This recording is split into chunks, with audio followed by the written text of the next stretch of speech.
et bienvenue. Aujourd'hui, nous sommes à côté de ce BYD Seal U, donc version SUV 100% électrique, donc sur lequel on a mis un petit autocollant pour ceux qui sont intéressés. Vous avez toutes des informations, exclusivités, etc. sur le groupe Facebook Fan Club BYD France. Voilà, donc pour ceux qui sont intéressés, je vous invite à y aller. Vous allez avoir énormément d'informations, des invitations, les concessionnaires, etc. Enfin bref, les concessions vous invitent aux inaugurations des nouvelles concessions, justement les points de vente, mais aussi de SAV. Vous avez aussi les retours d'expérience des utilisateurs. Enfin voilà, énormément d'informations. Donc pas encore beaucoup de retours sur ce véhicule parce qu'il vient juste de sortir. D'ailleurs, c'est BYD France qui nous l'a prêté justement pour cette présentation et aussi pour pouvoir l'exposer. Alors au niveau intérieur, donc on appuie sur le frein et on démarre. Voilà. Donc bien sûr, le chauffage il s'est mis très fort. On va essayer de le réduire. Donc c'est vraiment, on est vraiment comme sur la Seal en termes de fonctionnement de de la tablette. Il n'y a aucun problème à ça. On s'y reconnaît là-dessus sans aucun problème. C'est assez efficace. Bon, toujours le problème du chaud et du froid. Ça, c'est mon boîtier que vous avez l'habitude de voir. Je vous ferai une vidéo à ce sujet qui vous permet en fait d'avoir toutes les applications que vous voulez directement sur la voiture. Comme vous pouvez voir, il y a Waze, Netflix, Disney Channel, mais vous pouvez mettre IPTV, enfin tout ce que vous voulez, vous pouvez rajouter sans problème. Je vous ferai une vidéo que pour ça, il n'y a aucun problème. Mais en plus, regardez, c'est bien compatible et on revient sur la tablette. Au niveau du fonctionnement, donc comme je vous disais, on est exactement pareil que sur la Seal berline. Et si vous regardez bien, on a bien donc les sièges chauffants, sièges ventilés, volant chauffant, rétroviseur dégivrant avec la lunette arrière. Voilà, c'est complet. La voiture, elle est vraiment complète. C'est du haut de gamme. Il n'y a pas de, d'option à rajouter sur le véhicule. Voilà. Allez, on va démarrer. Donc là, on est en mode sport, régénération forte.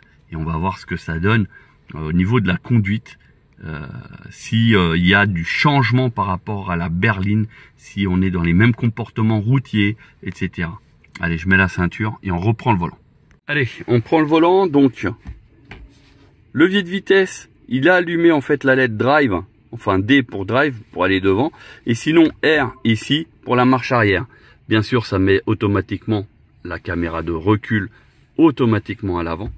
Et après, si je mets, là je viens de mettre à l'avant, il vient de mettre la caméra avant, regardez. Et du coup, je peux faire mon petit stationnement, etc. Pour ceux qui veulent manœuvrer directement en marche avant sans passer la marche arrière, vous avez ici une touche, ici, qui permet d'avoir les caméras pendant que vous roulez. Voilà, donc là, dans la logique, je démarre la voiture, regardez, j'avance. Dès que je vais dépasser un certain kilométrage, la caméra disparaît. Donc ça, c'est le fonctionnement normal du véhicule. Et à tout moment, regardez, je mets la caméra depuis la touche au volant. Et en plus de ça, je peux même m'amuser à choisir la caméra que je veux. Vous avez vu? Et c'est très réactif. Il n'y a aucun problème. Et là, ce sont les deux côtés. C'est-à-dire qu'ici, il y a le véhicule. Là, j'ai le côté gauche et j'ai le côté droit. Voilà. Allez, on va mettre en mode normal. Et on va faire un autre essai. Donc on va même mettre ici pour laisser comme ça. Alors, il faut savoir que ce véhicule fait seulement 220 chevaux. Donc pour certains qui vont dire oui mais c'est pas assez, parce que c'est vrai que la berline elle fait 313 chevaux. Mais en termes de conduite, on va dire pour un usage mixte, les 220 chevaux sont largement suffisants pour balader la famille. Et oui, donc là j'appuie. On a aussi l'affichage tête haute pour ceux qui l'ont remarqué. Un affichage qui est vraiment facile d'accès. Il est en gros caractère. Donc même les personnes qui portent des lunettes et qui ont du mal à avoir, etc. Bah là, vous verrez que c'est hyper confortable. D'ailleurs, ça fait partie de l'une des marques en véhicule électrique, hein, je parle, qui a un affichage tête haute réussi. Voilà, là on est sur une route qui est dégradée et pour le coup, l'amortissement se fait très bien. Ah, vous voyez là sur l'herbe qui était mouillée, j'ai accéléré vraiment un petit peu et la voiture s'est mise à patiner. Bon, en même temps je suis en mode sport. On est sur de la route qui est sèche, donc ça réagit bien. D'ailleurs là j'ai mis un petit coup d'accélérateur et la voiture elle est bien partie, elle n'a pas patiné. Là j'arrive dans un endroit où j'ai l'habitude de faire mes petits départs arrêtés. Alors le problème c'est que vous voyez là-bas il y a une tache, ça veut dire que c'est de l'herbe qui est mouillée. Donc on va juste espérer que ça patine pas quand on ira dessus. Je fais mon petit départ arrêté, donc vous allez voir, je vais mettre pied au plancher. Ah ouais, elle patine la voiture. Ah, là sur l'herbe, elle a encore plus patiné. Vous avez vu le volant, donc je le tiens énergiquement bien sûr. Et quand on est pied au plancher, donc là c'est une conduite sportive, ce qui n'est pas du tout l'objectif de ce véhicule, hein, on est bien d'accord. Mais dans le test, on teste tout et là, il fonctionne très bien. Allez, on arrive ici, regardez, je vais volontairement sur l'herbe. Donc c'est plat, il y a juste de l'herbe qui doit faire à peu près entre 5 et 10 cm. Rien de méchant. On va voir si le véhicule, il s'en sort bien. Parce que vous avez des véhicules, au final, ils roulent mal. Ils patinent tout le temps, etc. Sachant que là, on a des pneus route. C'est pas des pneus tout terrain. Ok? Donc là, ça roule bien, il n'y a pas de problème. Et on va même faire l'essai encore plus extrême, c'est qu'on va prendre un chemin qu'a l'habitude de prendre les tracteurs. Donc d'ailleurs, je sais même pas pourquoi je veux passer par la route. Et oui, on est vraiment sur... Donc vous voyez là, il y a le chemin où il y a les tracteurs, etc. qui passent. Moi là, je passe sur l'herbe. Franchement... Alors bien sûr, si j'appuie comme un bourrin, c'est l'herbe qui va me faire glisser. Il n'y a pas de souci, mais j'ai déjà fait des faux SUV où ici elles avaient tendance à patiner, c'est-à-dire qu'ici au niveau des aides à la conduite, ils se mettent à clignoter dans tous les sens. Voilà, là comme vous pouvez voir, ça roule, il n'y a pas de souci. Et sachant qu'en plus, hier et ce matin il a plu, regardez, il y a encore les flaques, hein. Donc ça veut dire que, allez, je m'arrête, hein. Voilà, là j'ai senti que j'ai glissé. Et oui, parce que là, je dois être sous de la boue. Parce que sous l'herbe, c'est de la boue. Regardez, je démarre. Et je vous le mets exprès, hein. Voilà, et patiner un petit peu de temps en temps. Parce que je démarre, hein. Regardez, la voiture se déplace. Voilà, donc, pour moi, c'est pas un 4x4, hein. Surtout que là, c'est une traction, hein. Donc, mais si ils font ce véhicule-là en mode 4 roues motrices, alors je peux vous garantir que ça risque de faire un vrai malheur. Parce que là, déjà en 2 roues motrices, traction, hein, donc roue avant, voilà, ça marche bien. Regardez, là, je suis même sur une pente, je suis sur le côté, là. Et la voiture, elle marche bien. Donc ça... c'est succès garanti.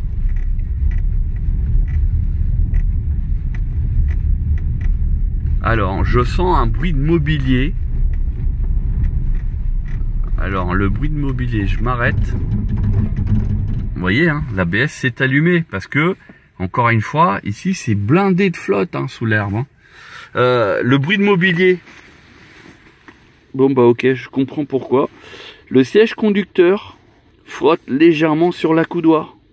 Donc du coup, quand ça bouge un petit peu, en fait, c'est le bruit du frottement. Voilà. Vous voyez, ça c'est des tests que je vous fais, hein. Ce qui est positif, je vous le montre. Ce qui est négatif aussi, je le montre. Et pourquoi je montre ce qui est négatif?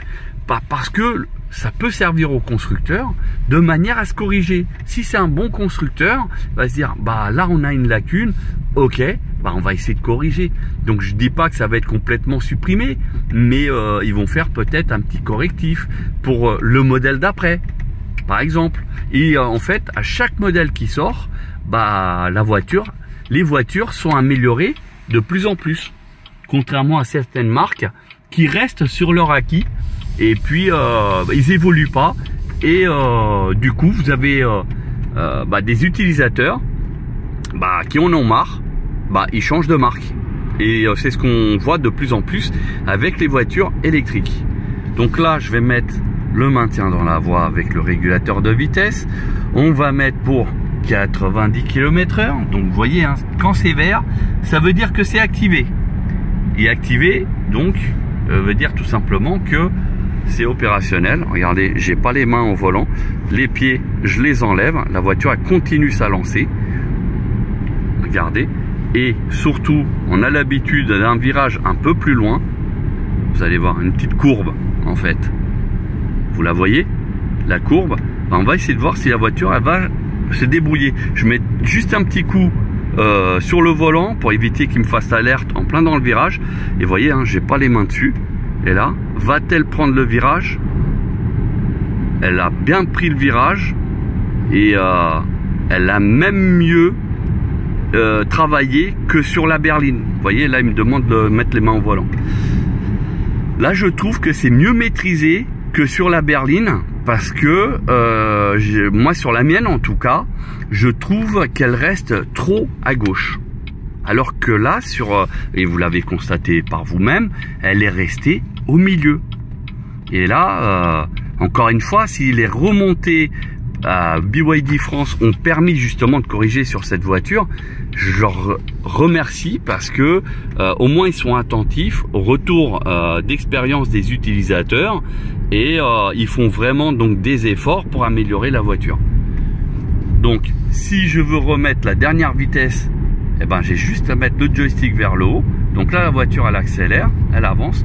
Là le maintien dans la voie, il n'y est plus, parce que le volant, regardez, il est grisâtre. Donc là c'est moi qui pilote, parce que il n'y a qu'un seul trait au sol. Et oui, pour que ça soit efficace, il faut qu'il y ait les deux traits de chaque côté. Enfin, un trait de chaque côté, pardon. Voilà, donc en même temps, je vous donne l'info. Pour le moment, elle roule vraiment bien. Maintenant, je vais faire un démarrage en mode éco. Donc, on est sur une route qui est sèche, ce qui va nous permettre de savoir si elle a tendance à patiner ou pas. Si elle continue à patiner, ça veut dire tout simplement que la voiture elle a trop de couple, et donc il faut en réduire. Donc voilà, on arrive sur ma portion où je fais mes départs arrêtés. Je viens ici chercher mon mode. Donc là vous voyez, hein, il y a un mode neige. Donc attendez, je vais essayer de vous mettre ça bien. Il y a un mode éco, il y a un mode neige, un mode sport, un mode normal, et on revient donc sur éco. Donc là je vais mettre sur éco, ok, et je vais faire le même démarrage, c'est-à-dire pied au plancher. Allez, c'est parti. Et ben voilà, là elle ne patine pas, et pourtant j'ai appuyé direct à fond. Donc pour un usage, après il faudrait faire le test sur route mouillée, parce que ça se trouve sur route mouillée, elle pourrait patiner. Et oui. Donc après c'est juste savoir doser avec l'accélérateur. Mais en tout cas sur le sec, départ arrêté en mode éco, elle ne patine pas. Voilà. Et la route elle était sèche où j'étais, hein, parce qu'il y a ici, on voit à certains endroits c'est légèrement humide. Voilà, mais là-bas où j'étais, c'était sec. La voiture fonctionne bien. Après, au niveau confort, je la trouve encore plus confortable que la berline. Pourquoi? Parce qu'elle a des suspensions un peu plus avec un plus haut débattement, ce qui fait que ils peuvent jouer sur l'amortissement, et qui se passe très bien. Niveau des sièges, bon, je trouve c'est à peu près kiff-kiff, avec une légère impression qui sont peut-être un peu moins confortables que la berline. Mais ça, c'est une impression. Donc à vous de tester, hein, installez-vous et vous verrez par vous-même. Mais sinon, avec les amortisseurs qui amortissent bien, bah, le confort général, il est vraiment très bon. Le silence, alors je vais m'arrêter, mais le silence, pareil, il est très bon. Et on est, ah bah je croyais qu'on était sur du double vitrage.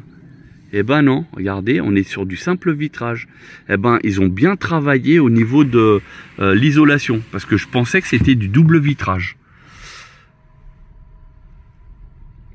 Alors là, je vous mets pas de musique, tout simplement, c'est à cause des droits d'auteur. Hein, sinon, je vous aurais mis une petite musique pour faire un petit peu l'ambiance. Après, c'est une bonne voiture familiale. Hein, c'est pas... Tiens, là, c'est les traces où j'ai roulé, vous voyez? Allez, maintenant on va faire ce même test. Allez, sur le chemin.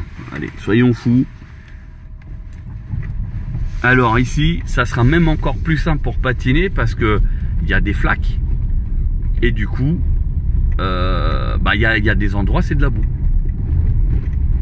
Ah non, il y a l'herbe qui est un peu plus haute. Donc je me mets sur l'herbe en fait. Mais de ce côté-là, je reste de ce côté-là. On va voir si ça adhère. Vous voyez, hein, de l'autre côté, il y a les traces où j'ai roulé. Hein. Et donc ça, c'est mon petit terrain pour tester tout ce qui est SUV 4x4. Parce que quand j'achète des véhicules d'occasion, par exemple les 4x4, c'est là que je m'aperçois si les ponts ils sont morts ou pas. Là, on est en plein dedans. Waouh. Et ça continue à avancer, pas de problème. Je roule pas trop vite, sinon la voiture elle va être vite fait sale. Et c'est pas l'objectif de la salir. C'est surtout de voir s'il y a moyen de faire du mini franchissement. Là on est, on va dire, vraiment sur un chemin de campagne. Et ça nous permettrait de savoir si on peut s'y engager ou pas. Parce qu'il y a des voitures, dès qu'on s'y met, elles se mettent à patiner et puis c'est fini. Donc là vous voyez, ça avance, ça roule. Voilà, donc ça c'est un petit parcours qui est très simple, hein, mais ça permet de savoir si les 4 roues motrices fonctionnent ou pas. Parce que bah, pour le coup, pour savoir, il suffit d'appuyer fort et si la voiture elle part en toupie ou pas. Voilà, donc là on est vraiment sur la partie gadou. D'ailleurs, là l'ABS et tout ça, là, ils se mettent en route. La voiture, elle glisse un peu. Voilà, mais regardez, toujours à la même vitesse.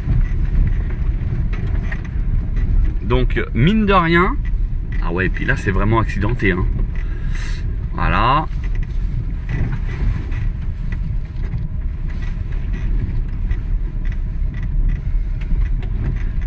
Et voilà, comme je vous disais, hein, c'est vraiment de la boue. Hein.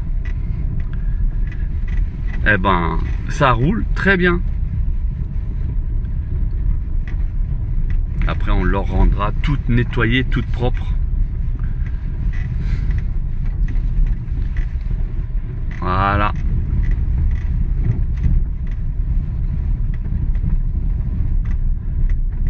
Je reprends la vidéo parce que je me suis arrêté. Comme ça, je vais vous filmer à l'extérieur. Savoir si d'ailleurs la voiture, du coup, elle est devenue très sale ou pas. Parce que ça aussi, faut savoir.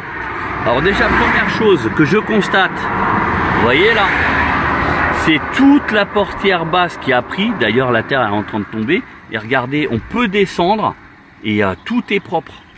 Voilà, donc ce qui fait que le pantalon, bah, il reste propre. Niveau extérieur, bah, c'est pas si sale que ça au final. Hein. Regardez. Je m'attendais à ce qu'elle soit beaucoup plus sale que ça. Bon, bah, bien sûr, les flaques d'eau, etc. Ce qui est normal.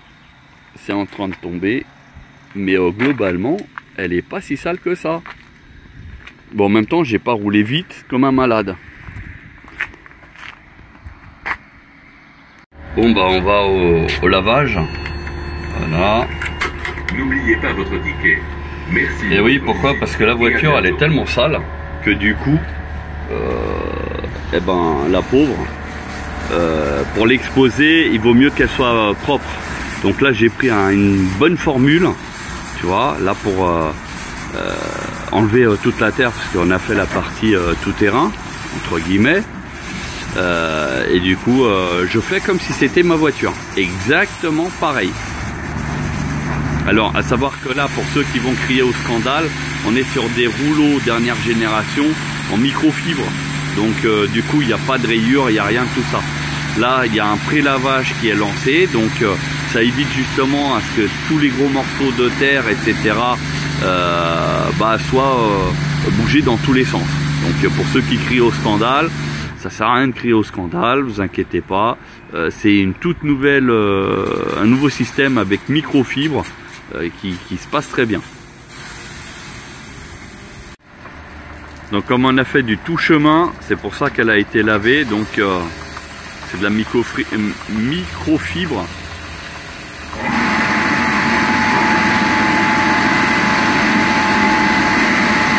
Donc là on va passer au mode séchage.